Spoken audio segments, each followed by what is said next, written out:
Kortaniemi has finally gone Byers, trying to go by Parton, and they're going to go too wide through Bravery Corner. That slows them up, but they at least get out the other side. There's the hit, that's the trouble, and this is going to be Youngblood who somehow keeps the car going from there. That might just be save of the year. How? You're downhill with your full speed, you can't get on the brakes, and he's managed to keep that car not just out of the wall, but well away from the wall. No, I can't see this. This is blip. Whoa! It's blind as well. That makes it even better. You don't know where the car is. That's just amazing.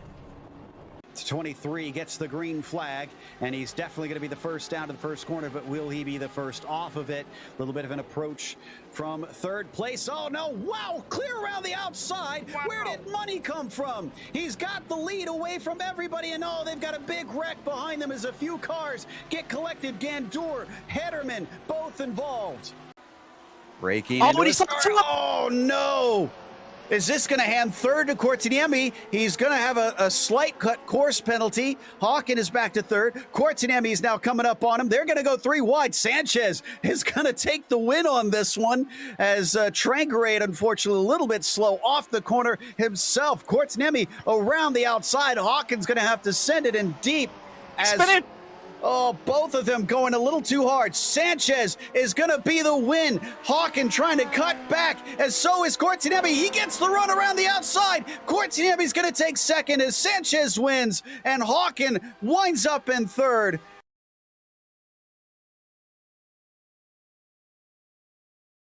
Good morning, everyone. I'm going to ride around the world. I'm Mick Claridge, and I'm going to ride around the world on my bike. My son, he gave me advice at the start of this ride, and he looked at me and just said, "Dad, don't be a moron." Let me do my animal signal to gain their respect.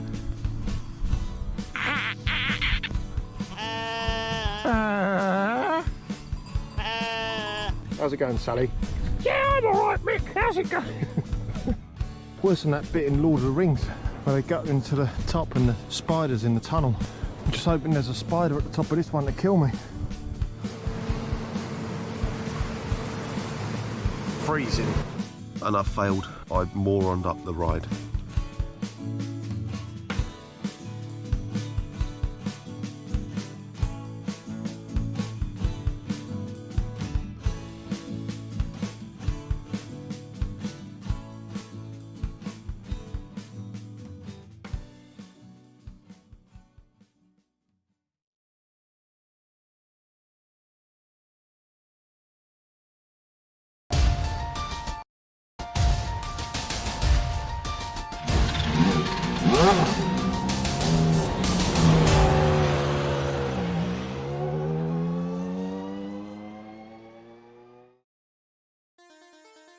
An incredibly tight battle in GTP and an all-or-nothing scenario for GTO sets up a fascinating finale all on its own.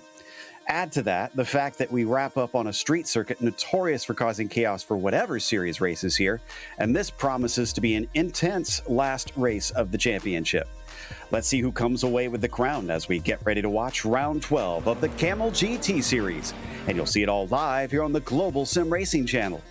Hi, I'm Joe Peak, and with me in the booth is Craig King. Behind the scenes is our director, Zach Johnson, and he's using cameras provided by Dougie Beard. Long Beach won't allow any respite for our drivers today. To show you what we mean, let's head to our track guide.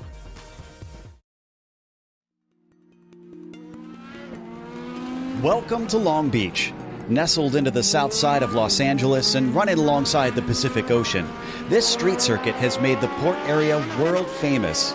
Both Formula One and IndyCar have called this 2-mile, 11-turn circuit home. Winning here has become a prestige worth boasting about among open-wheel pilots. Indeed, the winners list includes the likes of Lauda, Andretti, Unser, Montoya, Power, and many other legendary names in racing.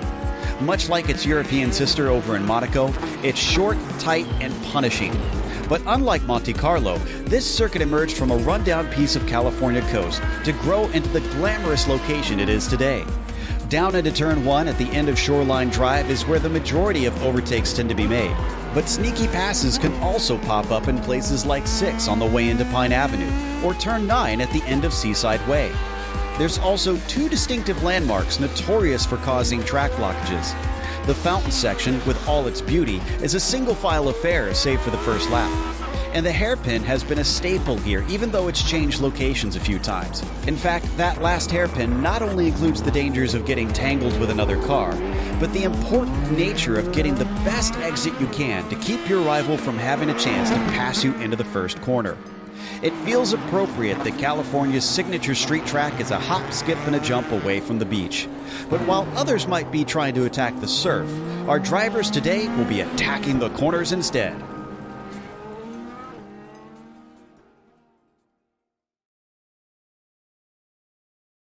Well, Craig, sports cars have taken to this place plenty of times, but in this era of IMSA, I don't quite think they were showing up here yet.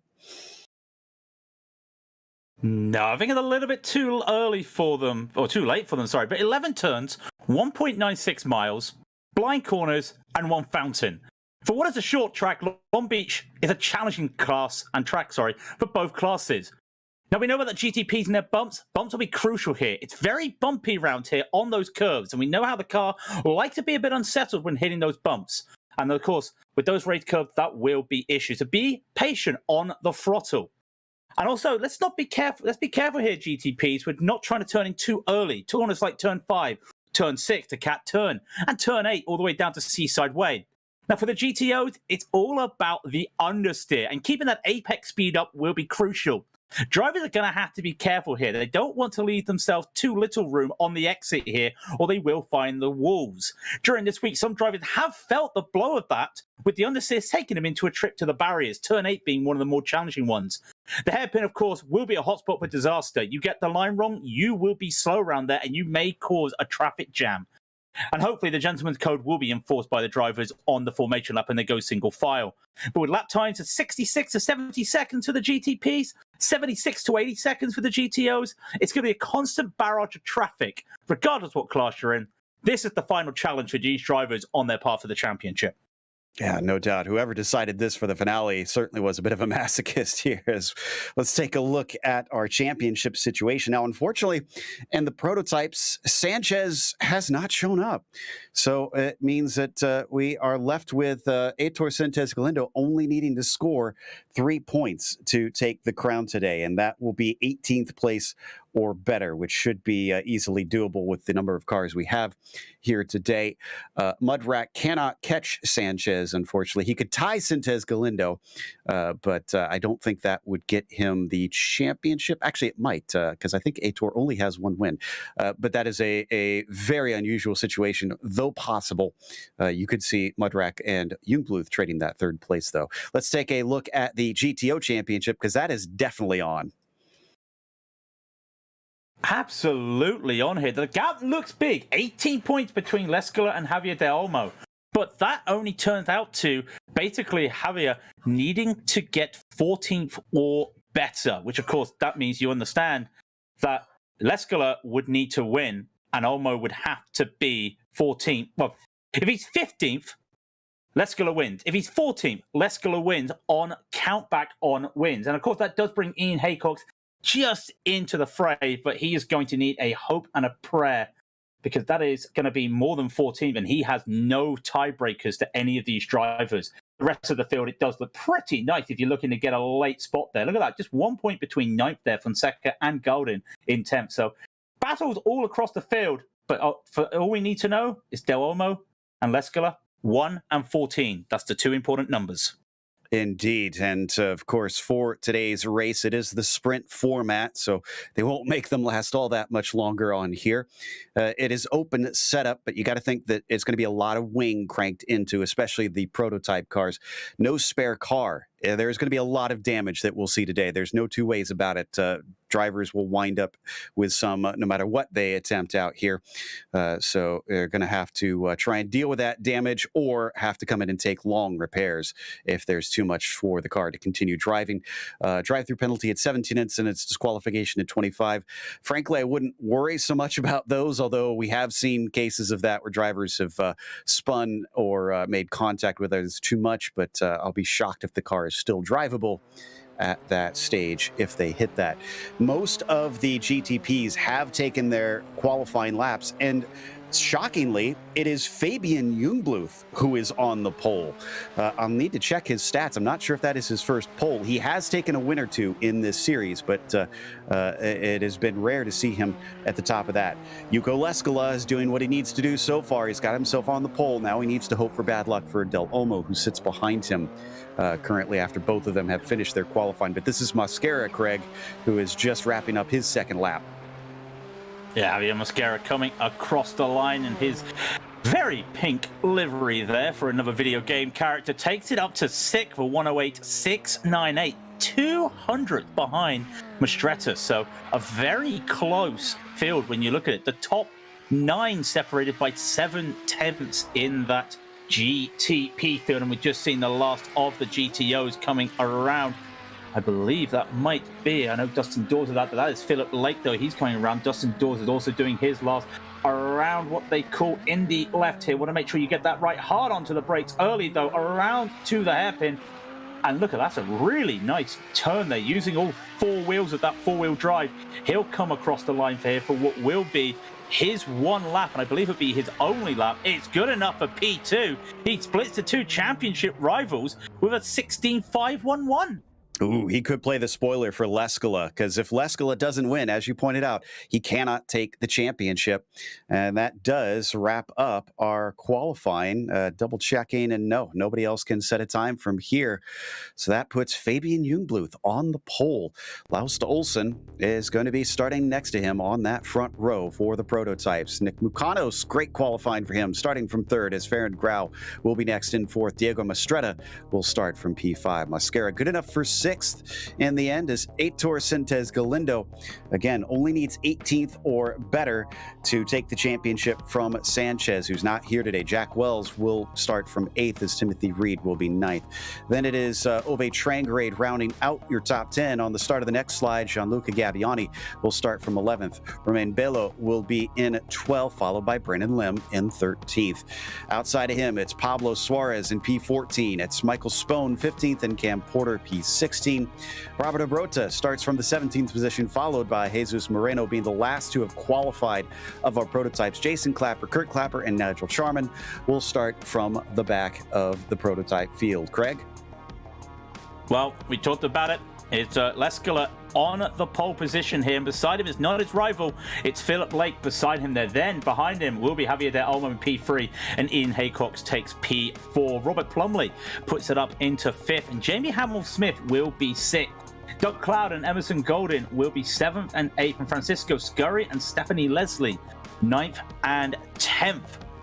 And as we get down the order, we've got Seamus Power currently in 11th, and then he'll be beside Henry Chapman in 12th. Mika Tupoa will be in, as you can see, 13th there, the unlucky 13th, and Oren Laskin will be 14th. Dustin Dawes, last of the time qualifiers, in 15th. Then Antonio Alvarez, 16th. Carlos Fonseca, 17th. Jaden Hopp will be 18th, and Remo Yakman will be 19th. A 40-car field. When we talked about that traffic, it's going to be pretty busy out there today. Yeah, they'll have a lot to do. And we have a couple drivers that are going to show us their perspective in this race. We've got Laust Olsen showing us his view as usual. Cam Porter is also another one who is back today. And then finally, a new person, I believe, Gianluca Gabbiani. Not sure if we've had him with us before, but he is joining us here. He's got an interesting design sense in the background of his sim rig. Very lovely as we get ready to go racing here today. Now, as we said, a real quick update on that GTO Championship. Why 7th or better, or 14th or better, will do it for Del Olmo Olmo is he has 7 drop points. So below that, he still gets 7 points no matter what, which is what he needs to tie. As the green flag is already out and they start to accelerate away, Jungbluth gets a good start. Laust Olsen not so much, but it looks like he covers off at least Grau very well. No, he doesn't. They're going to go 3 wide for second place down into the first corner. Let's hope that they can get out of the other side of this one, though, and it looks like they are in that group, watching behind them to see if anybody has any issues, and it looks like down into the fountain, they're going to make it single file. Let's go to the GTOs. And it looks like Juko Leskala is still leading the way ahead of Lake, so he's able to keep him behind. I'm not seeing any incidents there, thankfully. Everybody watching very carefully there. They do not want to ruin a 40-minute race within the first couple seconds of this one. So it looks like the both classes were able to successfully navigate those 2 danger spots there as they went through turn 1 and the fountain section. They're still not completely out of danger here as they got to get through the hairpin for the first time, and you can see the prototypes, Craig, are hitting that now. Yeah, prototypes in 2. They go right now, and they're keeping it pretty tight, pretty safe as well. Single file. Respect is given by everybody. Now, who's going to get the better run here? I think Makanos is going to have something off here. Looks like he's going to try. Don't think he's going to make it here. You cannot make late moves into turn 1 here, and you can see the respect will be given. Just waiting. One of the only overtaking spots you've got there. Can't make it work at the moment, but early days.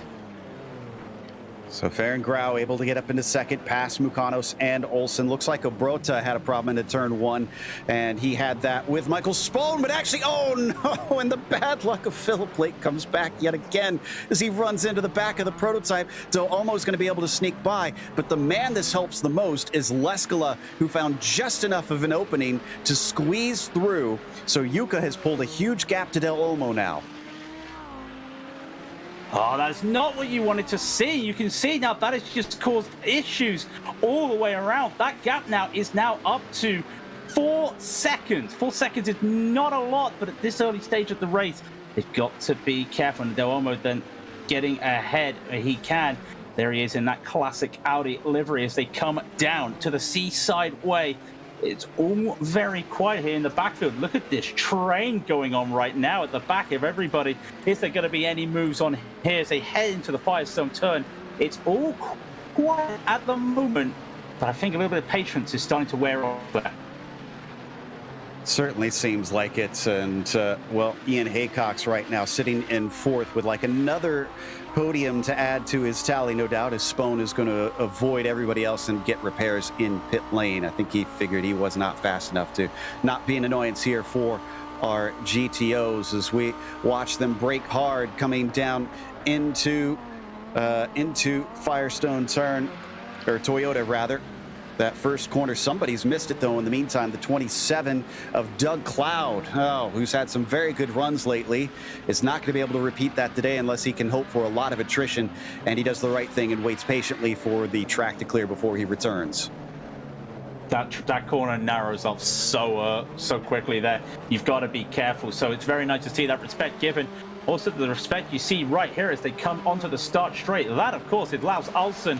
Then he is just trying to catch up to the back of Makanos there. He's managed to break that toe that Sintez Galindo had, and now it's just him and Makanos as they come down to Toyota themselves, not taking a lot of that curve. You can see on board now, beautiful view. Up comes the pucker cam, and he is taking the corners, and look how tight he gets when he comes around turn 4, and then look how wide he's going to go for turn 5. Yeah, there's those curbings to the inside. You're not supposed to cut across them. And honestly, if you do, there's some cases where the car will absolutely get destroyed underneath. And these are not cars that you want to do that to with most of the downforce coming from under there. So as Olsen continues to chase behind him, we mentioned it briefly. You see it there is Sintez Galindo in the number 2. The champion-elect, if he can just get enough points, but he only needs 3 of them. Right now, he's doing okay where he sits in 5th, and the nature of this track, Craig, I gotta think he's content with that. No need to push it, he just needs to finish. Well, the racer in him will say, let's go for a good result, but the heart in him will say that the championship here, let's not do anything silly. He'll almost be in endurance mode, if you know what I mean, by taking it a little bit calm out there today. He doesn't need to go for the risky moves, and at the moment, he's doing all he needs to do. P5 is still a respectable result on a field like this. Just need to keep it away from those walls and hopefully just keep all 4 tires on it.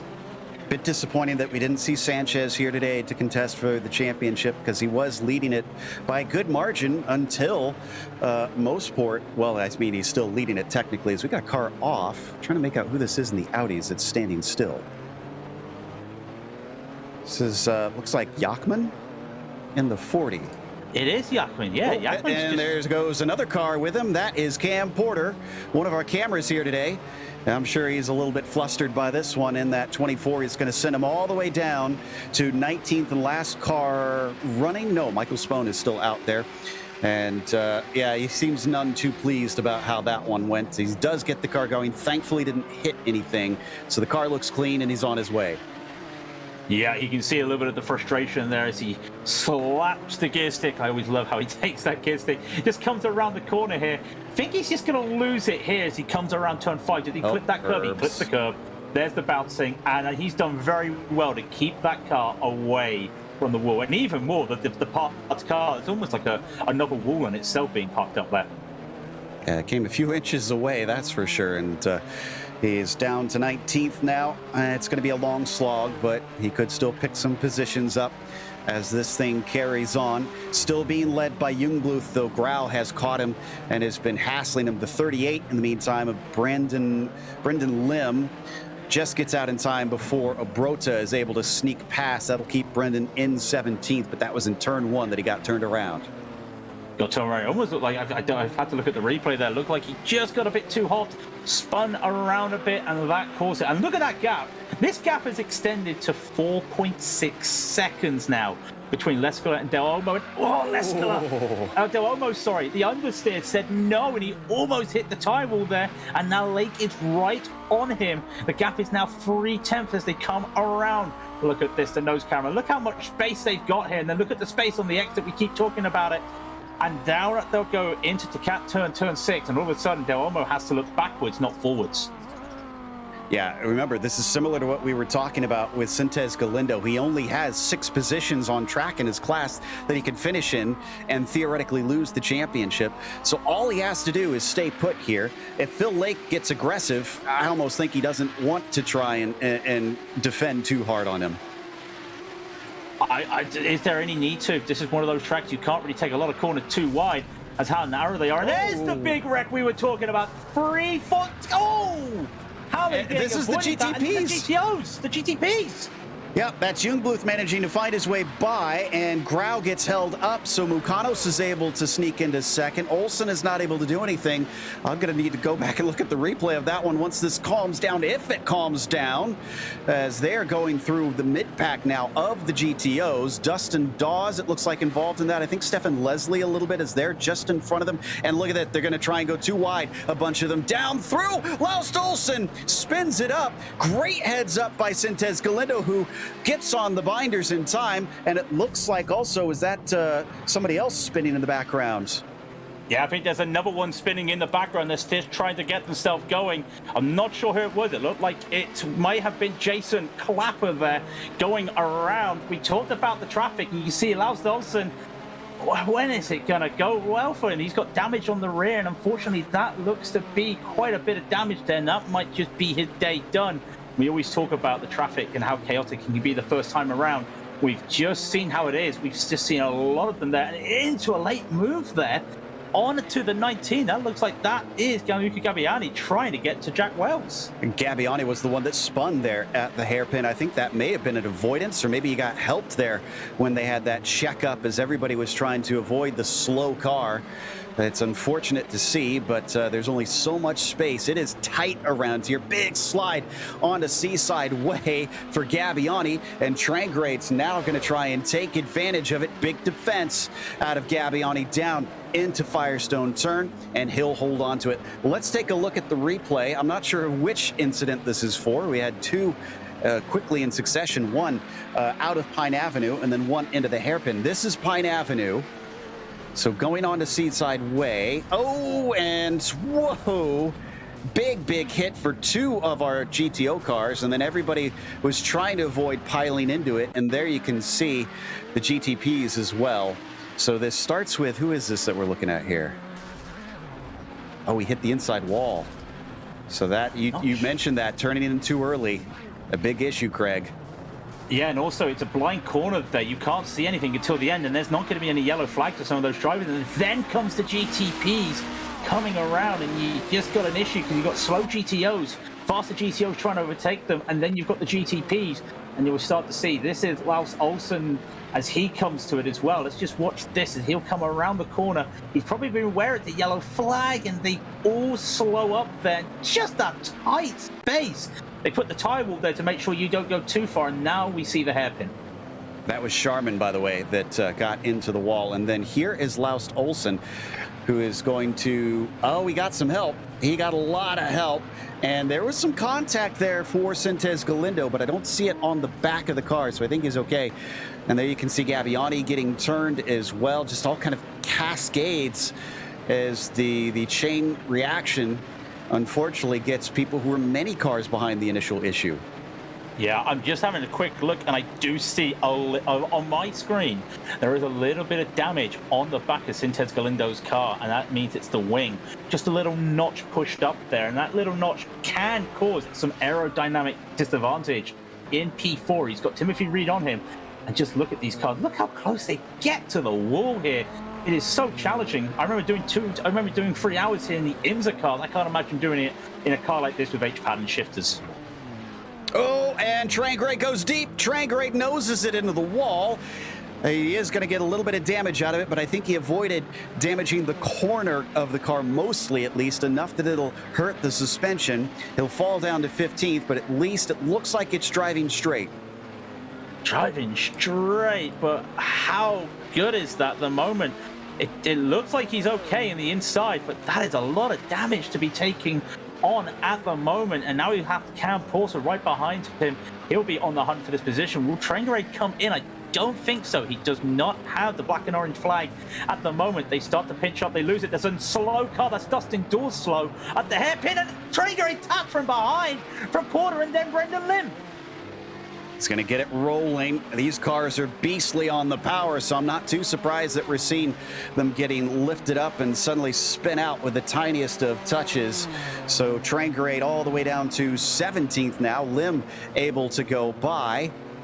And they're going to overtake another car. I think that is a lap down.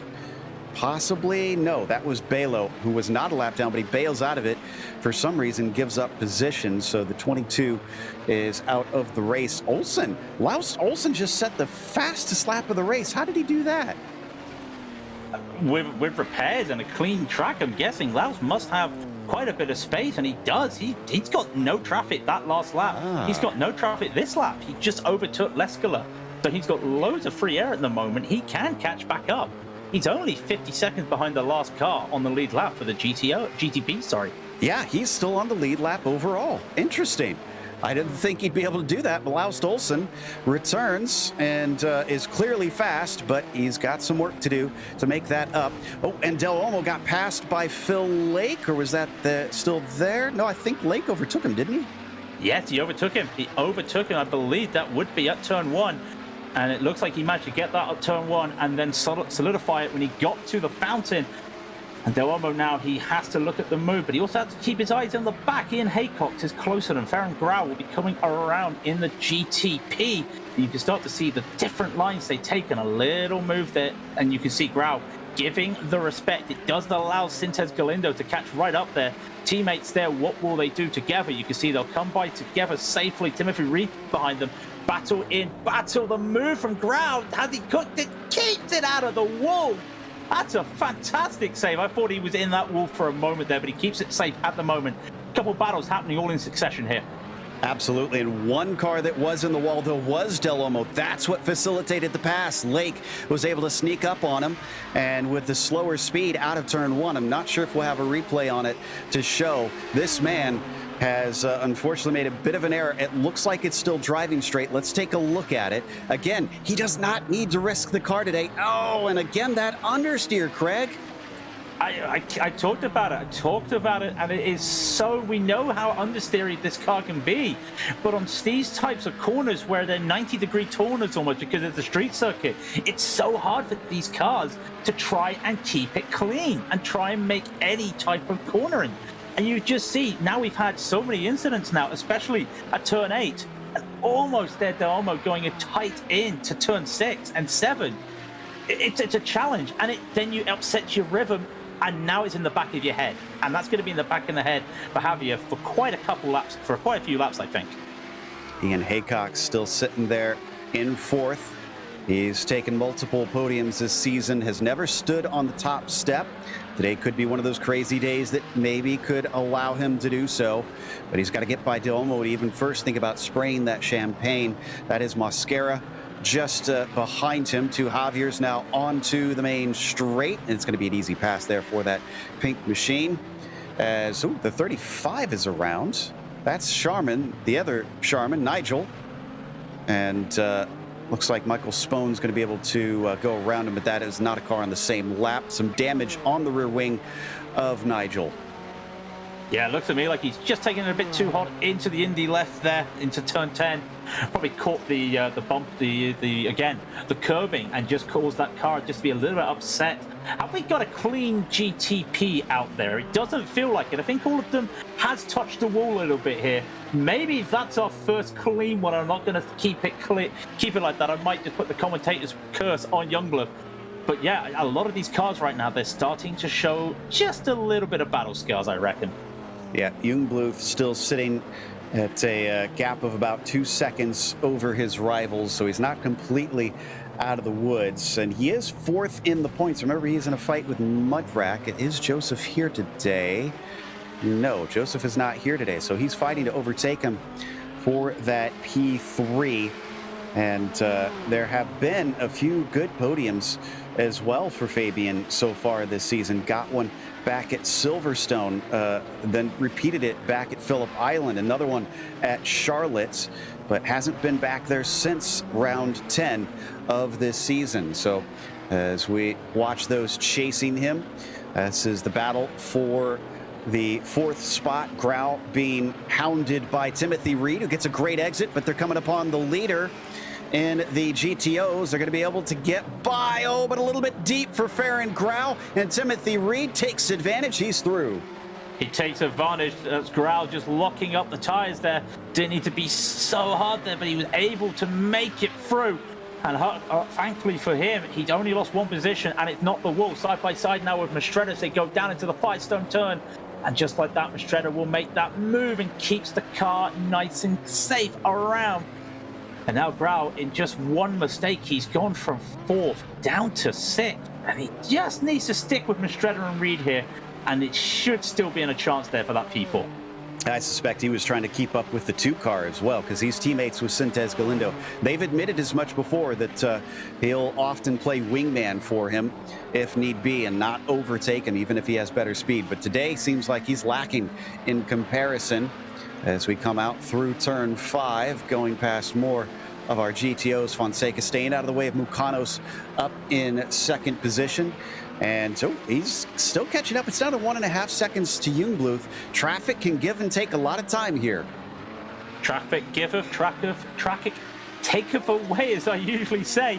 You're in a battle yourself, and you're trying to make battles on your own as well. And Mechanos going by Dustin Dawes and Jaden Hoppin. Hop was looking like he was going to make a move there on Dawes, but decided against it. But we were talking, that was 1.5 seconds, just getting held up there a couple moves, and also just getting held here at the hairpin has put it now back to 2.3 seconds and climbing, because he cannot get that launch now. He does not have that speed he wants, and the time is going to drop. Thank you for him. The ebbs and flows. Fabian's about to hit traffic himself once he gets past the fountain. So we're already halfway through this race. We've seen some significant changes, but it is finally starting to separate in much of the battles. And oh boy, Youngblood flashing his lights here at the GTO of Tupelo, eventually able to go by. But that's probably one of the worst places to get caught up behind that slower class here, is those first few corners. It is, and now look at this. Mechanos gets held up by the same GTO. That is Mika Tapawa. but nothing he could do. There was no chance for a late send there. He's still up this lap because of how long Fabian was stuck behind. But then you get stuck there at turn 6. It can also hurt you as well, just because of the speed on that corner. It's one of the slower corners on the track, and it's very, very tough around here. But he's now trying to close that gap. 2 seconds as they come around. Who gets the better launch as they come out of the hairpin? Wouldn't be surprised if it's Fabian once again. That gap continues to be 2 seconds there as they go around. It's going to be 34 laps here for a 40-minute race. That's still quite a lot of laps when you think about it.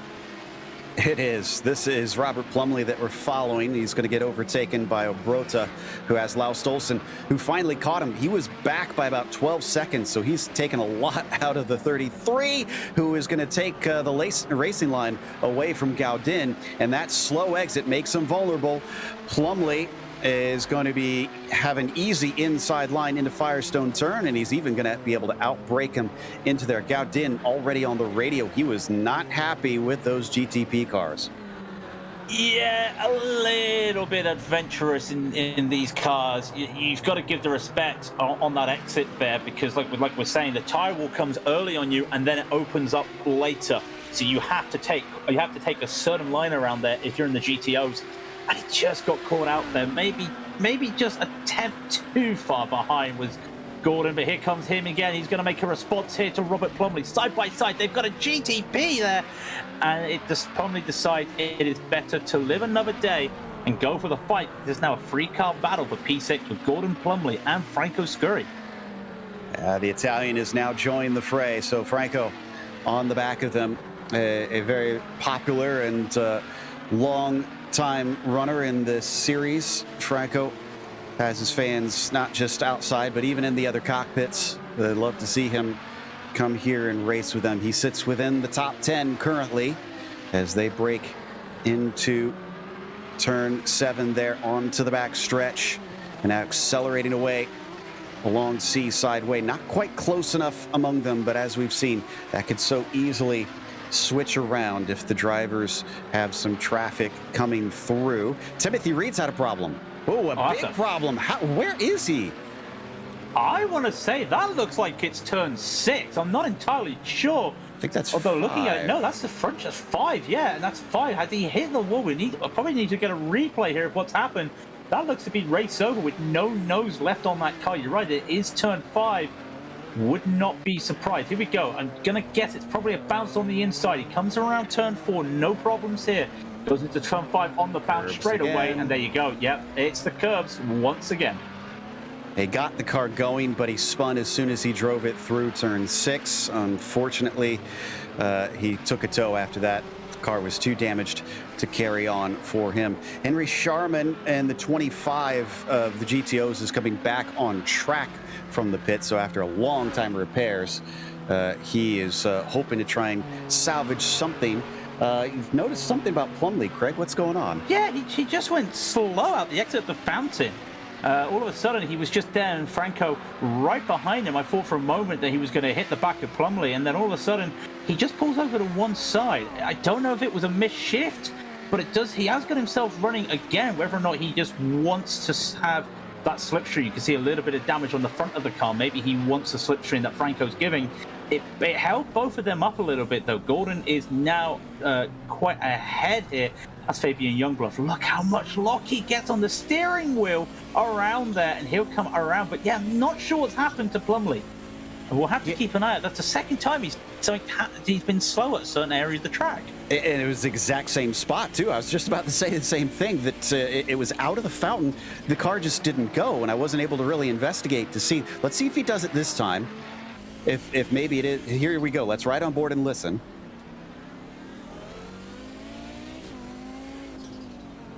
Well, this time he got it right, so that won't answer the question, but at least he was able to get the shifting correctly on that lap, if that was the issue.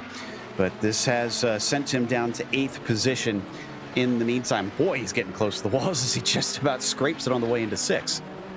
Yeah, that's what you need, though. You need to that's the fastest way around, is to get to those walls and make sure you don't make a move. That's the 14 of Suarez trying to battle Jack Wells here at the moment in that BMW-inspired livery there. Always love the old school colours of the BMW. They're in a little scrap here. They've got Javier Mosquera just up the road. Jason Clapper there just in the background. Apologies for that phone call. I missed the phone. As Craig takes care of that. Yeah, Suarez has been close to Wells, but Wells has been having connection issues. We've seen that since we joined this fray, that the car has been blinking. That's seriously concerning for the 19, because for the 14, really. The 19 also probably a little bit concerned, as he doesn't want it to disappear. We look out the 007 cam of Javier Mosquera back at the fight. We got a car off the side of the track. Baron Grau. I think he's just had a moment there. Had he been tapped from behind? No, he's done it on his own accord. He's spun it out. I've never seen that before. He's actually spun it on throttle coming out of the hairpin. I thought he had contact, nothing around him. It's been a bit of a miserable day for that 21 car. At least the car is still running. Doesn't seem to have too much damage, but yeah, he's been losing position after position. Right-hand side, though, I say that now that we get a look at that side of the car, and it is a little bit less than stellar, as he still takes it all the way out to the edge of the track on the exit of turn 5 in the meantime. Whew, okay, we got less than 15 minutes left to go in this thing. Do we have any other craziness that's about to happen? As Ian, whoa, speaking of which, man, Ian Haycock's causing some miscommunication as he lets the car of Mukanos go by him on the front stretch down along Shoreline Drive, breaking into the first corner. Nick's still sitting in that second position, but hasn't been able to get much closer than about a second and a half behind Jungbluth. No, it's that traffic yet again. It just feels like to me he's catching mainly thanks to the traffic. I mean, that's not a bad thing. That is a tactic in multi-class racing. And the gap, as you can see, is a second here, but he'll get slowed up here as he comes on to Javier Del Olmo there. Remember, that is Javier. He doesn't want to do anything crazy. He's not going to do anything absolutely risky, and he still keeps that gap to a second. Then he loses some time there, having to take a different line into turn 8. Down the Seaside Way. We've got another car off that. That's Fabio. That is Fabio. No. That's Franco, sorry. Franco Scurry. In the number 11. Oh, man, he falls down tonight. So he only lost one spot, it looks like. But, yeah, that was all his own doing from what I can see on my replay, is that he just, again, car seemed to understeer and not want to turn. Wonder if it got stuck in neutral and just would not get going, as he's got, woof, is that Grau again? That was Grau again, who is putting up a lot of smoke out of turn 7. That was strange. I think that was him just trying to not hit a wall. But yeah, it's all very weird there, because you start to see Franco was going. Franco, if you watched it, I do apologize. For some reason, the first name of an F came to my head. I do apologize there, Franco. Keeps it going. What has happened to Grau here? It's a shame, really. You know, you would love to race with your teammate Sintes Galindo, be beside him when it always comes to the finish here, when you think Sintes Galindo is on course for a very substantial victory in the championship, when you think about it. But he just isn't. He's just not having the best fun here, and that's the 34 going around as well. That looks to be of Jaden Hop. And he's put it in a very nice place. I think he's getting ready for a drag race. Yeah, that was outside the hairpin. Patiently waits for everybody to go through. Yeah, depending on Franco's reading habits, he might take that as quite the compliment, actually. But as the 34 flies down the front stretch, he's actually sitting in 15th position. It's third to last in that class currently. It's another one that's probably ready for this thing to be over. That's the 18, who is the next car up, of Carlos Fonseca currently. What if we could get a view of Gianluca Gabbiani, since we haven't checked in with him lately? He's still up 1. Probably would have wanted a bit of a better race out here, but looks like a potential top 10 as we see Gianluca fly down towards the first corner. Another of our Italian drivers. These cars, for some reason, quite popular with the Italian crowds, as we've had a number of them racing in this series over the years, but he weaves his way in and out. You can see just how narrow it is through this portion of the lap. Yeah, and as we always say, look how wide you go out here, then you try to hit the wall.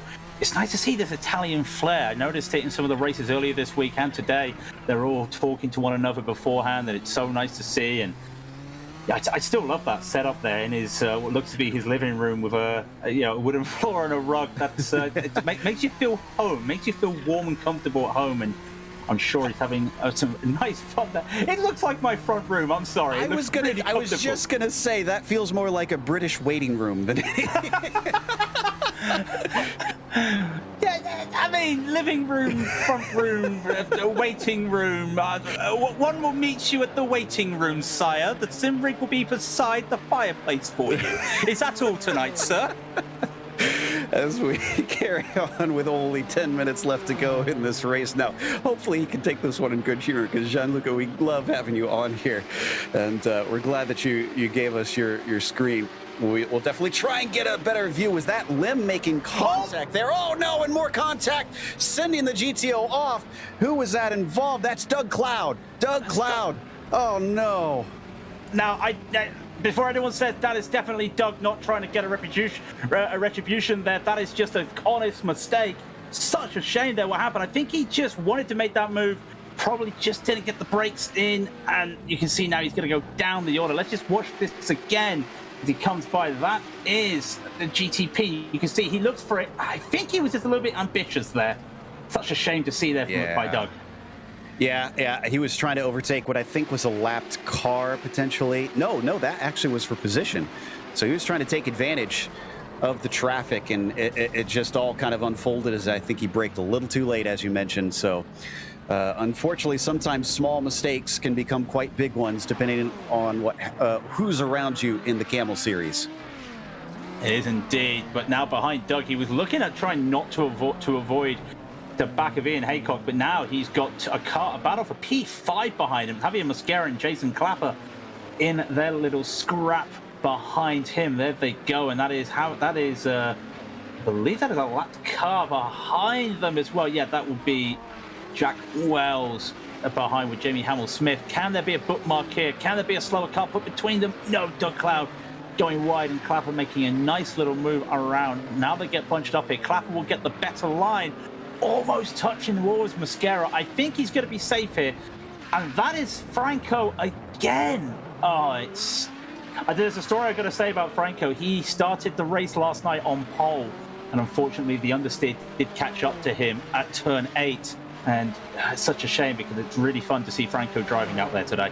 Just a shame. Yeah.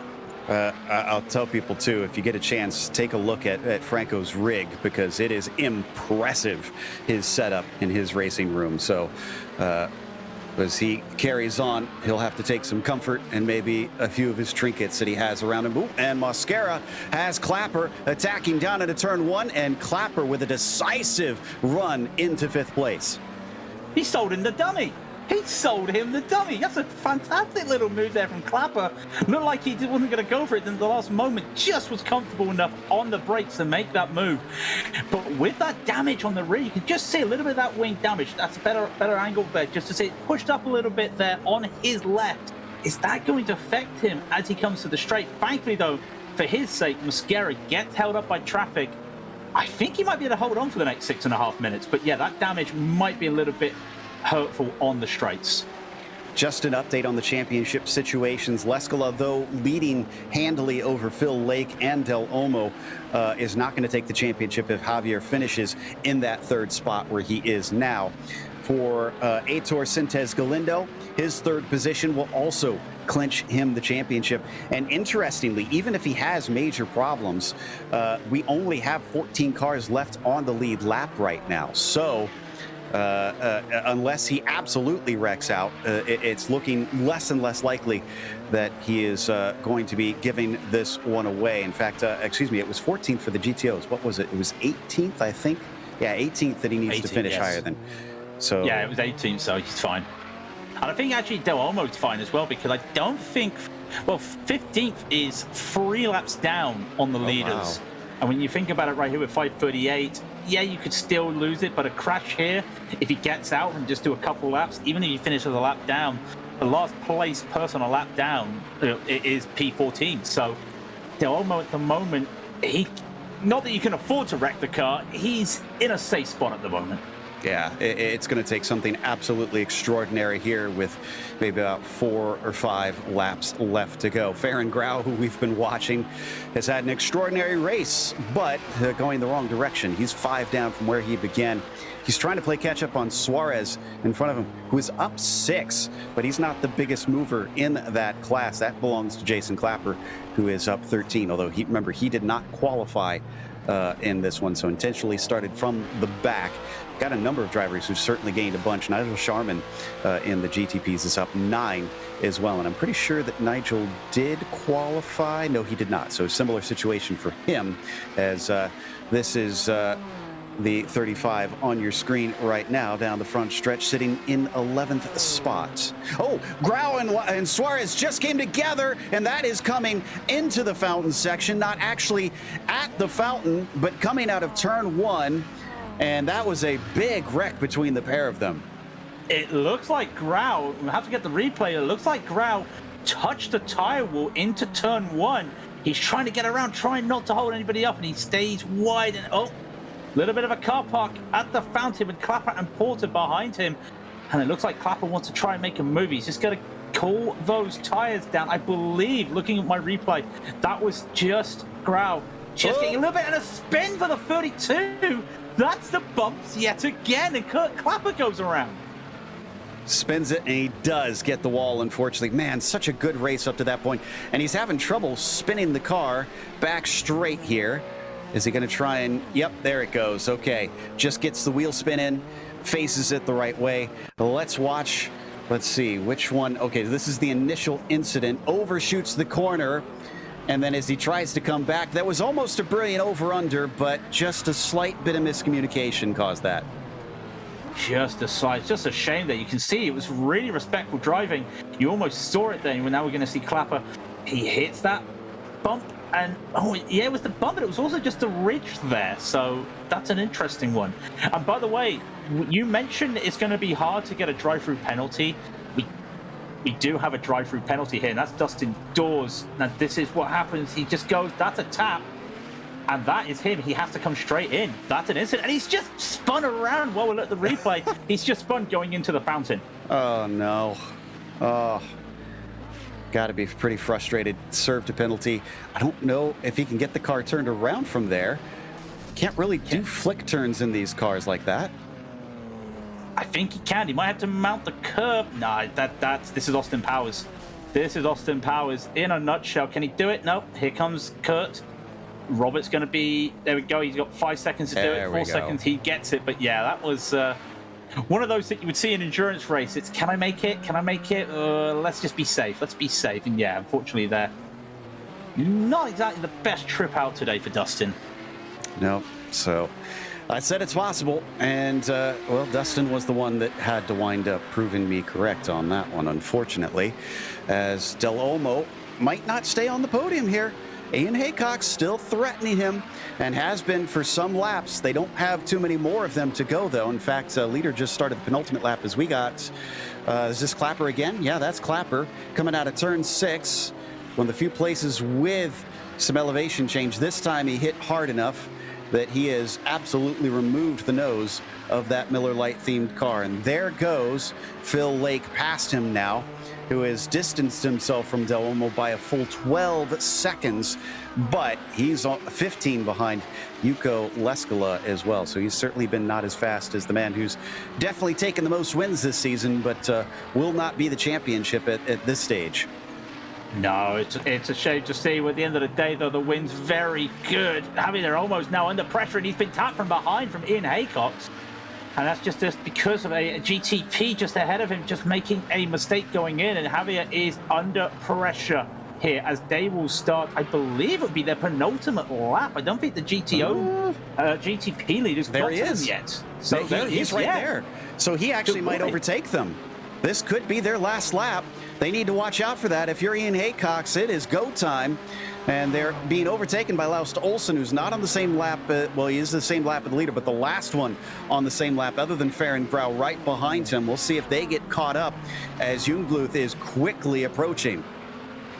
Can he catch them? We know it's about 10 seconds is the gap well, equality pace, but these guys have been doing almost 14-second difference, and they'll start to see it on the black box as quick as they had. They're almost really now starting to get the time in.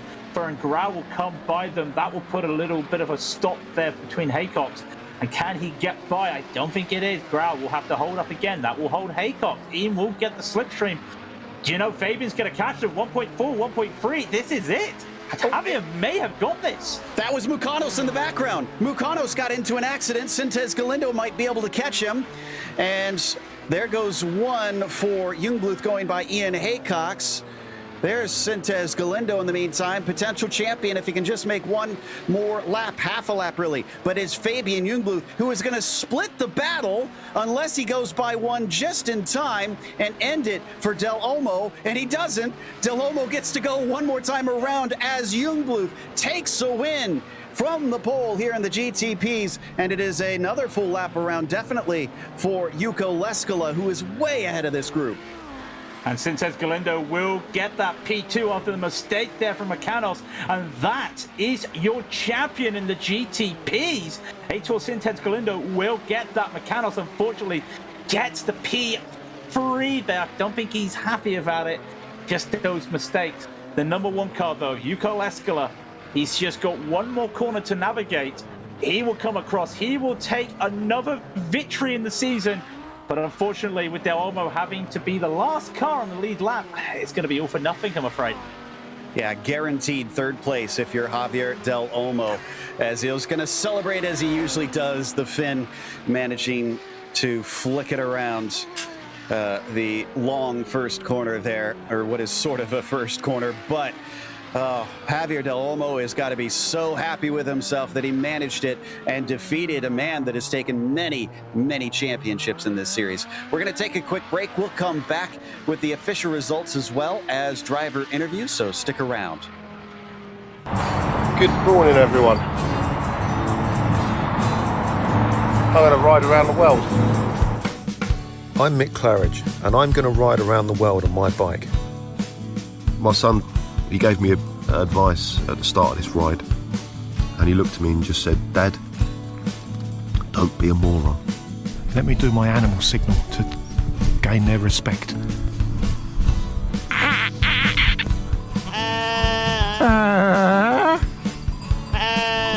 How's it going, Sally? Yeah, I'm alright, Mick. How's it going? Worse than that bit in Lord of the Rings where they go into the top and the spiders in the tunnel. I'm just hoping there's a spider at the top of this one to kill me. Freezing. And I failed. I moroned up the ride.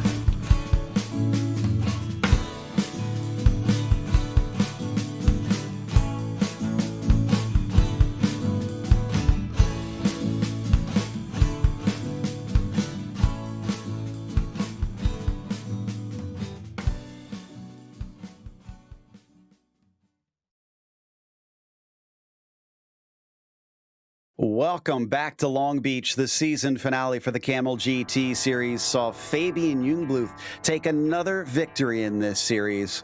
I'm sure he is incredibly excited about that, but it is the man who finished behind him who has taken his second championship in this series. Heitor Sintez Galindo came back, helped a little bit by his rival, unfortunately not able to attend the final two rounds, but still gets himself another crown to add to his collection. Nick Mukanos, just on the last lap, lost that second place, unfortunately. Still gets a podium to his name as Diego Mastretta finishes fourth. How about Jason Clapper, despite a number of issues, still winds up fifth after starting from 19th. Javier Mascara finished exactly where he started in sixth, and Gianluca Gabbiani, P7. After that is Pablo Suarez, P8, and Jack Wells, 9th. Nigel Sharman was 10th, up 11 spots from where he began. Laust Olsen, unfortunately, went backwards, started on the front row, finished in 11th. Farron Grau was P12. Then you've got Cam Porter in 13th and Robert Ubroda in 14th, as those two were the first to a lap down. Kurt Clapper was P15. Brendan Lim, Michael Spohn, Timothy Reed, Romain Below, Ove Trangrade, and Jesus Moreno, were all DNFs today in the GTPs. Let's go to the GTOs, Greg.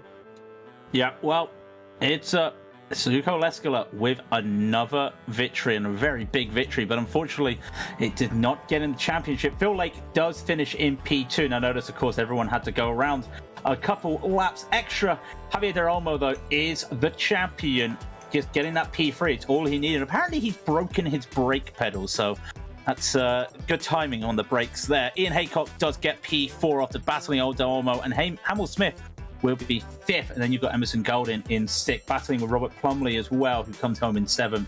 Antonio Alvarez will be 8th, and Franco Scurry, what could have been just a few mistakes and a few accidents, he finishes 9th. Mika Tapoa will be 10th.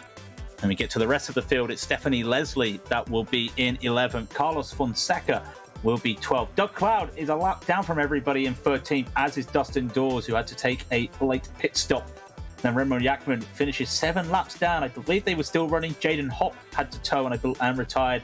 So did Henry Charman, Seamus Power, and Oren Laskin as well. Those were the last ones that those last two towed very early and retired earlier in the race. Looks like we've got 5th place in the GTOs ready to talk to us. Jamie Hamill-Smith. Didn't really get to cover him as much as there was a lot of action elsewhere. So, Jamie, what did it feel like from your perspective? This race usually known for being rather chaotic, and it seems like you avoided most of it because I'm not sure how often we showed you on screen. Yeah, it was pretty smooth sailing for me. I had quite a fun race, paddling Robert a little bit at the beginning, and then Emerson later on. I caught up with Ian at one point, but it was smooth sailing for me. I mean, 0x at Long Beach in a top 5 in this series. I couldn't be happier. Yeah, I got to imagine, especially knowing that it's always difficult just to make it to the checkered flag here at Long Beach. A top 5 is something to be excited about. But we hop over to next season after this. Any of the new tracks kind of catching your eye that you'd love to see these cars hop onto? You know, I haven't really checked them out that in depth yet. I've seen the announcements, and I know we're getting a couple new tracks, but I haven't looked at them. I am excited for Fuji again, though. I'm really stoked that we might get to run that again. Yeah, that one was entertaining, no doubt. Well, again, congratulations on a top 5. Anybody that helped get you there? Just, you know, all the guys that share setups and just the community, man. This would not be the same without all the fellow racers that show up every week. And I know this season we had a lot of newcomers, and I welcome all of them. I know there's a learning curve. But again, I just want to thank the community, and I want to thank you guys for putting on such a great broadcast every time. Well, thank you. That was Jamie Hamill-Smith, P5 in his class here today. Up next, 2nd place in the GTPs, but our now twice crowned champion, Craig, has caught up with Aitor Sintez Galindo. Aitor, another championship to your name. How does that feel? It feels even more unreal than the first time I got crowned. I mean, the race was risky. I knew the risk involved, but after the 20-minute mark, I didn't have anybody on the front or on the rear. I was alone. It was like just exactly what I needed. And yes, I'm so glad that it happened. So yeah, super happy for the result. Talk us through, because you started P7, you made up 5 places. I know at the end, you know, Mechanos had a spin at the end, and you managed to catch P2. What was your plan? Was it survival, or was it just let's just race like I normally do? Because you know you can get in different mindsets. Yeah, the mindset was simply to finish the race. The only thing I had to do is to finish P18 in points and finish, of course. So that's exactly what if people were to get close to me, and if they try to pass me, I will let them go. That didn't happen, but still.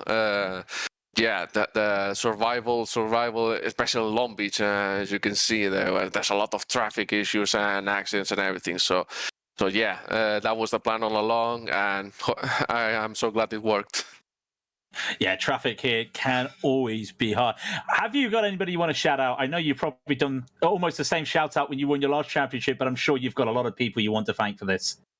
Well, first of all, you guys at GSRC for the broadcast and interviews. My family and friends are watching. My team is at Puro Racing, and the Camel community. I'm so grateful for them to be here. Speaking of that, I'm planning to take a break for next season. So.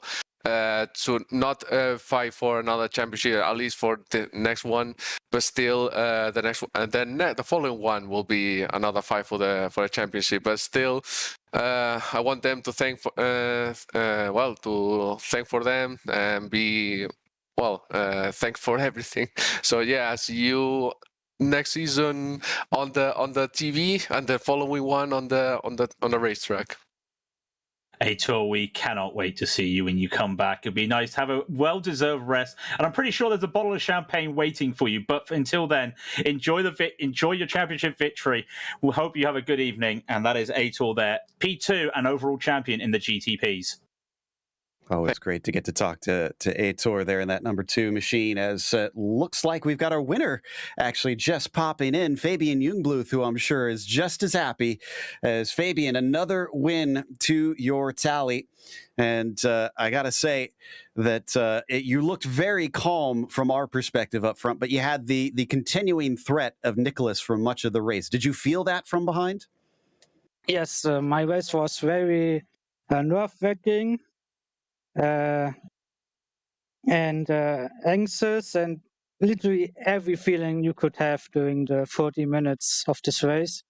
He was a little bit annoying because I couldn't rest during the entire race. I didn't even notice he got third place after chasing me literally the whole race.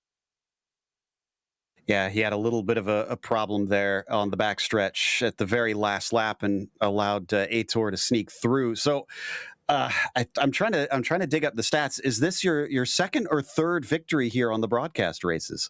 I think that's my second win. The first race I won at Brands Hatch at least full year ago, or maybe 2 years ago.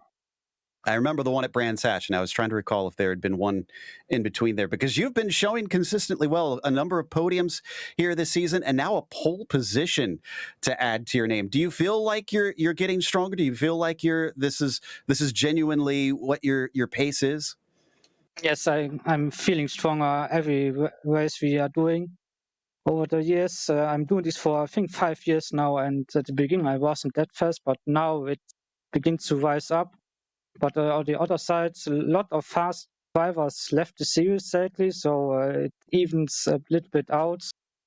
Someone has to go first, but I think I'm gonna be faster, or at least as fast as those guys this season who won the race.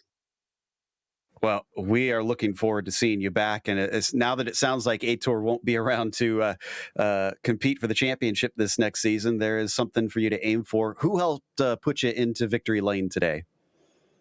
I'm gonna thank Laust Olsen today for sharing his setup that I used today. It was so perfect at every angle. It helped me a lot. Thank you, Laust. Oh, great stuff. That was Fabian Jungbluth, your winner in the prototypes here for the season finale. And finally, I believe Craig is going to have a quick chat with Cam Porter, who probably didn't quite have the day that he hoped for. Yeah, I'm with Cam Porter here. It's not exactly the day you wanted. I mean, it's still a recovery to 3 places where you started, but Cam, talk us through that. You had a little incident at turn 5, lap 5, sorry. It was actually turn 5 as well. Did the bumps catch you out? I think the bumps did catch you out here. Am I right? Yeah, twice they got me out, actually. Once near the beginning, as you said, on lap 5, and then later on near the end of the race.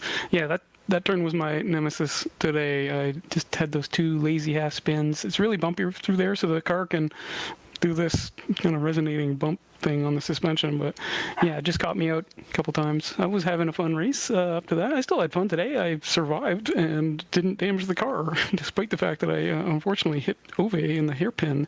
He had to check up for the cars ahead of him, and he came to a stop on the track, basically. I couldn't avoid hitting him, so apologies to Ove, but I don't feel like I could have done anything different in that situation. Yeah, talk us through traffic around here, because everyone's seen the meme from the F1. You've got to be alert on a street circuit, but when it comes to multiclass, talk us through that when you add the multiclass element, because that changes everything around here. Do you agree? For sure, yeah. You have to, especially on a street circuit like this that has tight corners, really slow corners. You have to be very patient passing GTO cars if you're driving GTP, of course. And I was trying to be super patient, and I lost a lot of time. And of course, you have to lose time in order to not cause any wrecks or anything like that. So I was extra careful today. So I think it showed on my car's body panels are all nice and shiny. Nice and shiny, getting ready for another season. So what are your plans for next season? What are you looking forward to, especially now we know there's a couple new tracks coming into iRacing next season? What are you hoping to look forward to up ahead? I just hope to improve my consistency. I've resolved myself to the fact that I'm pretty much a backmarker in GTP here, but I really enjoy driving the track, the car, and the community is really great. I used Laos' setup today. Fabian already thanked him for that, so I'm going to thank him too. And it drove really nice. Unfortunately, I'm just not effective at driving the GTP, but I still have fun, and that's what it's all about. As long as I have someone that's close by me in pace, and that's what makes it the most enjoyable. Yeah, it's all about the fun, and it's always nice to see you, Cam. It's great seeing you on the feed, great seeing you racing, and great seeing you after a race. We wish you a good evening. We look forward to hopefully seeing you back in the field, up the order a bit more next season, but until then, have a good evening, and we look forward to next season. Thanks, Greg. We'll see you next season. So that was Cam Porter finishing 13th here today at Long Beach, which is going to wrap us up. And we want to give a big thank you to the Camel community for bringing us back for another season of coverage. Also, a big thanks to the team today, Craig, Zach, and Dougie. Make sure to check out our social media, our website, and our merchandise store. And don't forget to subscribe to our YouTube channel as well, so you don't miss a moment here on GSRC. The next race is going to be after a short break for week 13, so it'll be Saturday, September 17th at 1 p.m. Eastern. But be sure to check out our other broadcasts listed here, because until next time, race clean, race hard. We'll see you on the track.